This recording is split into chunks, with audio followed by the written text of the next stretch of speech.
আমি ওই সিটটাতে বসছিলাম।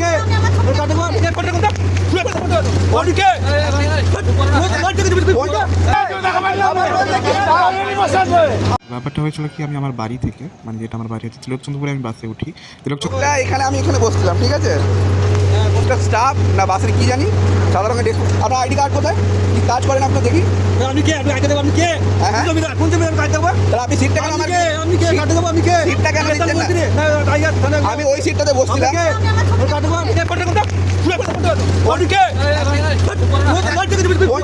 তবে এখনকার দিনে মানুষের পাশে দাঁড়ায় মানুষ। যখন উনি আমার ফোনটা কেড়ে নিলেন, তখন বাসের মধ্যে বসে থাকা অনেকজন যাত্রী দাদারা তারা উঠে এলেন।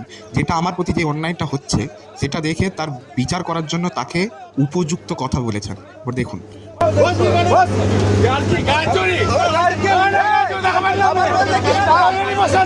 আবার বলতে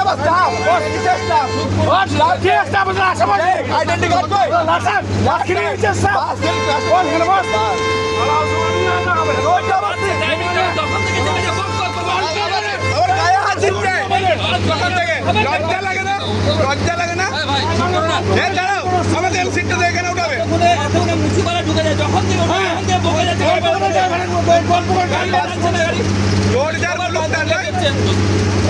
আমার গা জুড়ে এখানে বসে বসে।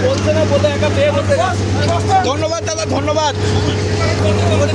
তারা যারা বসে আছেন তাদের কাছে আমি কৃতজ্ঞ হয়ে থাকলাম, কারণ তাদের এই সাহায্য আমি কোনোদিনই ভুলবো না। আমি একা নয়, বাসে বসে থাকা আরও যেই ব্যক্তিরা উঠে এলেন তাদের সঙ্গে সেম বিহেভিয়ার উনি করেছেন। নিজেকে সরকারি চাকুরিজীবী উনি বলেন যে উনি একজন স্টাফ। তো চাই এই ভিডিওটা যেন ওনাদের হেড অফ দ্য ডিপার্টমেন্টে পৌঁছে দেয় এবং তার উপযুক্ত ব্যবস্থা যেন ওনারা নেন। পাশে বসে থাকা দাদাকে অসংখ্য ধন্যবাদ, কারণ উনি যথাযোগ্য আমার সাহায্য করেছেন।